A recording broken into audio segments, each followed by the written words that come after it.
Dans le monde du fitness, de la musculation, il existe énormément de mythes, de clichés, de bêtises et aujourd'hui je vous retrouve pour déconstruire pas mal de ces mythes qui ont encore la vie dure aujourd'hui et qui sont surtout un gros frein dans la réalisation de nos objectifs parce que malheureusement les mythes qu'on va aborder aujourd'hui, en plus d'être faux et basés sur pas grand chose à part le fameux j'ai entendu dire que par quelqu'un de je sais pas où, je sais pas quand, eh bien ce sont des clichés qui nous induisent en erreur dans notre façon de nous entraîner et donc qui retarderont considérablement l'apparition de résultats. Et je pense que personne n'aime fournir beaucoup d'efforts pour zéro résultat. C'est d'ailleurs un gros travail de début de prise en charge que je fais avec les filles qui débutent en coaching avec moi. Donc il était plus que temps pour moi de faire cette vidéo pour que vous puissiez avoir les bonnes informations. Donc c'est parti, on commence tout de suite avec le très célèbre mythe. Le HIIT est la meilleure méthode pour se transformer. On le voit partout et particulièrement sur les réseaux sociaux, le HIIT a l'image de la méthode idéale pour perdre du gras ou pour réussir sa transformation physique. Mais malheureusement, en pratique, c'est loin d'être le cas. Pour rappel, le HIIT est une méthode d'entraînement fractionnée dans laquelle on alterne des phases d'effort intenses et des phases de repos courts. L'image du HIIT comme l'activité physique idéale pour les femmes désireuses de remodeler complètement leur silhouette est venue avec la popularisation des vidéos de HIIT sur YouTube, des applications, des programmes, de nombreuses fit girls célèbres et surtout l'attrait de résultats rapides en suivant des vidéos gratuites pour la plupart à faire depuis la maison, sans matériel et surtout qui ne prend pas beaucoup de temps. Et si le HIIT a effectivement des qualités comme étant très accessible, permettant de se défouler depuis la maison, son canapé devant sa télé par exemple, de travailler son cardio tout en s'intégrant très facilement dans n'importe quel emploi du temps. Malheureusement, c'est loin d'être la meilleure méthode pour transformer sa silhouette. Le véritable problème du HIIT, c'est que ça ne va ni réellement stimuler efficacement les muscles comme le ferait la musculation, ni être un effort cardio suffisamment intéressant pour brûler du gras de manière efficace, car l'effort va être trop court. On se retrouve donc avec les inconvénients de l'une et l'autre des deux activités sans les réels avantages qui vont avec, c'est-à-dire que l'effort cardio et le manque de temps de repos va nous limiter sur les charges qu'on pourra employer sur nos exercices, les rendant donc inefficaces. Il faut avoir en tête que l'utilisation des charges et la surcharge progressive, donc le fait d'augmenter progressivement ces charges, c'est réellement la base de toute transformation physique. Pas d'augmentation de charge, pas de progrès musculaire et donc aucun bénéfice esthétique ou sur le métabolisme. À l'inverse, les exercices à haute intensité vont rendre compliqué le fait de faire des entraînements vraiment longs pour brûler du gras, comme on pourrait le faire avec du cardio de basse intensité, comme par exemple le vélo elliptique, le vélo, la course, etc. Et malheureusement, c'est ultra attrayant de croire qu'en 15 minutes, on va brûler autant de gras en quantité incroyable qu'en 1 heure par exemple, mais en pratique, on en brûle très peu. Pour vous dire, j'ai beaucoup de filles en coaching qui commencent par des HIIT. C'est même la quasi-majorité. Elles commencent le HIIT via des programmes, des applis, je pense un peu comme tout le monde, et pour autant, elles n'obtiennent aucun résultat satisfaisant durant des années, même parfois. Et puis lorsqu'on passe sur un entraînement de musculation personnalisé via le coaching, ça change tout. En parfois seulement 6 semaines, elles obtiennent déjà bien plus de résultats, même si une transformation, bien sûr, c'est toujours sur la durée. Elles obtiennent bien plus de résultats que tout ce qu'elles ont pu obtenir en des années de pratique du HIIT. D'ailleurs, pour la petite histoire, j'ai moi-même commencé par du HIIT alors que je détestais ça. Je détestais sauter et tout ça. Enfin, c'était vraiment un effort que je n'aimais pas. Et pour autant, je pensais vraiment à l'époque que c'était la seule façon d'obtenir des résultats et de transformer ma silhouette. Et au final, ça n'a malheureusement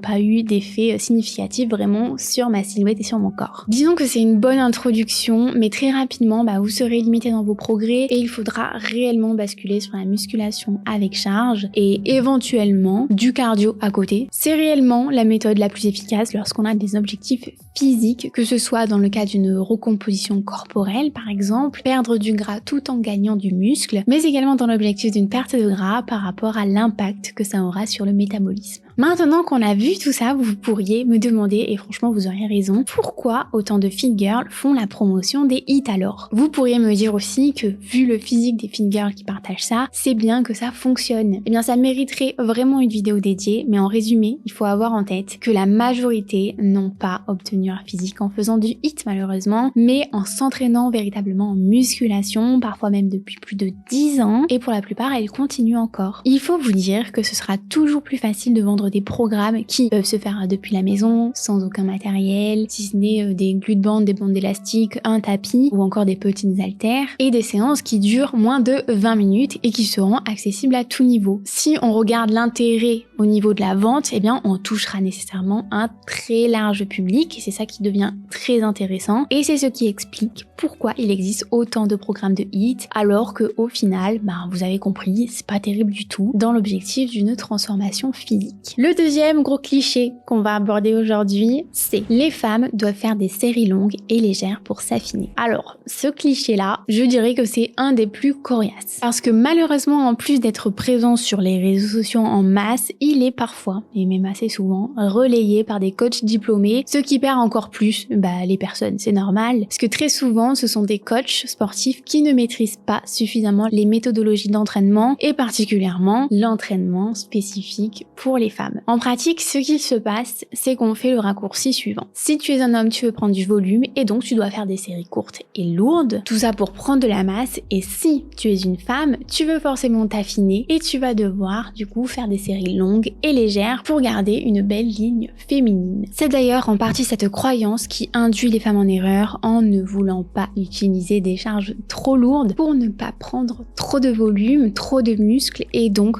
finir par ressembler à un homme. Et pour dire les choses très franchement, vous le savez, je suis une femme qui s'entraîne depuis des années. J'ai entraîné énormément de femmes à travers mes coachings personnalisés, puisque pour rappel, je me spécialise à 100% dans la prise en charge des femmes, l'entraînement pour les femmes, et je peux vous assurer que cette croyance, elle est archi fausse. Il est définitivement temps de l'oublier une bonne fois pour toutes. Vous vous rendrez un énorme service, je vous assure. Le premier point qu'il va falloir avoir en tête, c'est qu'une femme va prendre beaucoup moins de masse musculaire qu'un homme, et même si elle s'entraîne exactement de la même façon. Il est très difficile en tant que femme de prendre du muscle de par nos hormones, comme la testostérone par exemple, et même en s'entraînant avec des charges très lourdes et en faisant des séries courtes, au bout de plusieurs années, on n'aura pas pris énormément de masse musculaire, et ça toujours en comparaison avec un homme. S'il vous est déjà arrivé de voir une fille qui semble beaucoup trop musclée, beaucoup trop développée ou volumineuse, il y a deux possibilités. La première, c'est qu'elle a beaucoup de masse grasse, et le gras, ça prend beaucoup plus de volume que le muscle. Et c'est ça qui va vraiment faire cet aspect volumineux chez elle. La seconde, c'est qu'elle va venir utiliser des produits dopants, et c'est ce qui va expliquer pourquoi elle a autant de muscles développés et un physique au final assez masculin. Vous comprenez maintenant pourquoi il ne faut pas se limiter sur les charges que vous pouvez utiliser par peur de prendre trop de volume, parce qu'au final ça n'arrivera jamais, et même si vous vouliez en fait que ça arrive, ça n'arriverait pas. Si vous faites les choses naturellement bien sûr. Et se limiter dans cette logique-là, c'est la meilleure manière, du coup vous le comprenez maintenant, d'obtenir aucun résultat. Je dirais même qu'une femme va devoir s'entraîner encore plus dur qu'un homme pour prendre du muscle et espérer du coup voir des changements physiques. En parallèle, il y a bien souvent plus de chances qu'on s'affine en faisant des séries relativement courtes et en utilisant des charges lourdes plutôt qu'en faisant des séries longues et légères, parce que tout simplement l'entraînement sera beaucoup plus efficace. Et c'est d'ailleurs ce que j'observe le plus souvent avec les filles que j'ai en coaching. Il est fréquent que certaines de mes nouvelles coachées soient vraiment des débutantes, qu'elles commencent de zéro, et elles ont justement, pour la plupart, ce type d'appréhension d'avoir peur de prendre trop de volume en utilisant des charges plutôt lourdes. Mais en pratique, ce qu'il se passe à chaque fois au bout de quelques semaines, de quelques mois, c'est qu'elles vont perdre des centimètres un peu partout au niveau de leur silhouette, alors même qu'en parallèle, on sera peut-être passé d'un hip thrust au poids du corps à un hip thrust à des séries à plus de 100 kg, ou bien du squat encore au poids du corps à des séries à plus de 50 kg, ainsi de suite.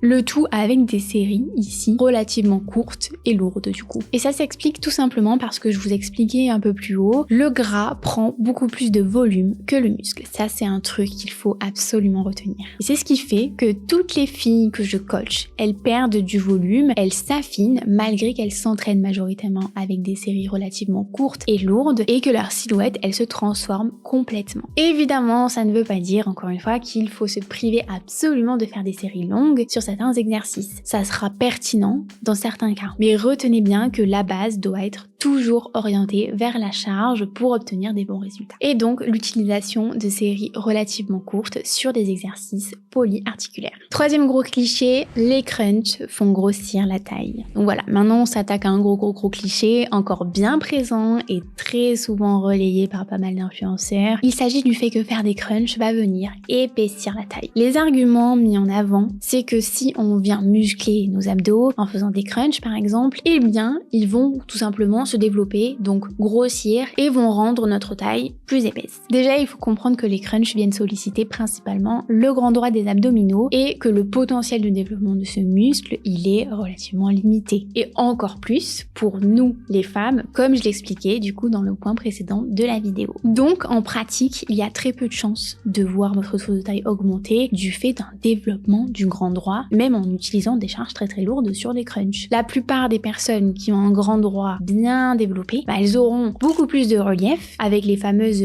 tablettes de chocolat, mais elles n'auront pas une taille plus épaisse pour autant. Mais surtout, ce qui est important aussi de mettre en avant, c'est que la zone du ventre, c'est une zone où on va stocker le plus de gras en général. Donc il faut avoir en tête que le véritable levier sur lequel vous pouvez agir pour affiner votre taille, si c'est l'objectif, ce n'est pas de ne pas faire de crunch, mais ça va véritablement être de perdre du gras. On en revient aussi à ce que j'expliquais dans le point précédent, le muscle prend beaucoup moins de volume que le gras, et c'est encore plus vrai en ce qui concerne le ventre puisqu'on stocke énormément de gras à cet endroit. À côté de ça, le crunch est un exercice qui peut s'avérer vraiment très intéressant pour corriger les postures d'hypercambrure, donc le dos qui est exagérément cambré, et visuellement ça va vraiment avoir un impact, cette correction, sur la silhouette globale et aussi sur le ventre qui sera moins poussé vers l'avant. En tant que coach, je fais faire des crunchs à la très grande majorité des filles que je suis que j'ai pu suivre en coaching, avec bien évidemment une bonne technique parce que ça c'est vraiment primordial pour le crunch mais aussi pour tous les exercices qui existent en musculation. Et toutes les filles que j'ai suivies, elles ont perdu des centimètres de taille malgré le fait qu'on n'y va pas du tout de main morte à ce niveau-là. Et moi-même, je suis un bon exemple parce que j'avais fait d'ailleurs une petite expérience au tout début de la chaîne. Si vous étiez là, franchement vous étiez au début, hein. Merci beaucoup de me suivre depuis toutes ces années. Je m'étais lancé un petit défi de faire tous les jours des crunchs pendant 30 jours, histoire de voir un peu qu'est-ce qui se passe. C'était pour l'expérience. D'ailleurs, je vous ai retrouvé une petite photo, je vais vous mettre l'avant-après à l'écran. Bien, le résultat, c'est que physiquement, il y a eu peu de changements en vérité. On peut voir que j'ai les abdos plus dessinés, mais pour autant, mon tour de taille était légèrement plus étroit. Et il faut savoir, en plus de ça, que moi, de par ma morphologie, j'ai un point fort abdos. J'ai des facilités à prendre du muscle dans cette zone précise, et malgré des années à réaliser du crunch, et j'y vais bien comme il faut. Hein. Avec le temps, j'ai développé mon grand droit, il est bien développé, et pour autant, mon tour de taille, il a diminué en continu, hormis dans les périodes de prise de masse où je prenais volontairement du poids pour mieux progresser aux entraînements. Lorsque je me situe au niveau du poids dans, on va dire, ma tranche un peu normale à l'année, eh bien mon tour de taille est beaucoup plus fin que lorsque je ne faisais pas du tout de sport et donc pas de crunch, pour dire. Malheureusement, les crunchs, c'est un exercice qui a très mauvaise réputation pour différentes raisons, souvent sans réelles explications cohérentes. Comme je vous disais au tout début, c'est on m'a dit que, j'ai entendu dire que, machin, mais il n'y a pas vraiment à chaque fois des exemples concrets qui nous illustrent tout ça, alors qu'en réalité, c'est un très bon exercice. J'aurais aussi pu parler d'autres croyances qu'on entend souvent vis-à-vis du fait que le crunch créerait de la pression abdominale ou qui serait mauvais pour le périnée, pour le dos, etc. Mais si le sujet vous intéresse et que vous voulez que je développe un peu plus en détail, n'hésitez pas à me le dire en commentaire et puis je pourrais vous faire une vidéo dédiée sur le sujet si vous le souhaitez. Par contre, il est clair que les crunchs font partie des exercices les plus mal exécutés en salle. C'est d'ailleurs probablement, je pense, l'exercice qui est le plus mal exécuté, je crois. Il y a plus d'une chance sur deux que quand une fille commence, elle le fasse mal. Et en quelque sorte, je pense que c'est aussi ce qui explique qu'il ait une aussi mauvaise réputation parce que,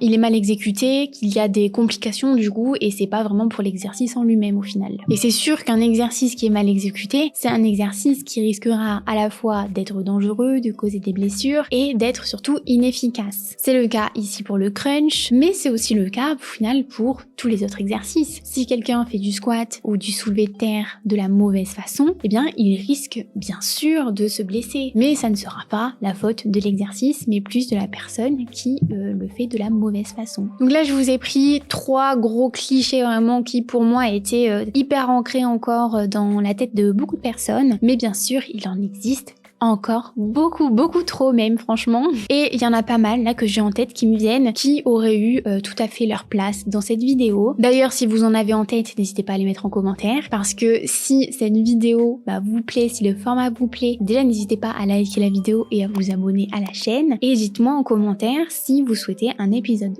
2 pour qu'on puisse essayer ensemble, je sais pas, d'éradiquer tous ces clichés pour éviter de faire perdre du temps et de l'énergie à la plupart des femmes qui souhaitent transformer leur silhouette. Franchement, si on arrive à faire ça, je serais trop contente. J'espère en tout cas que vous avez passé un agréable moment avec cette vidéo et moi je vous retrouve la semaine prochaine pour une toute nouvelle vidéo. Salut!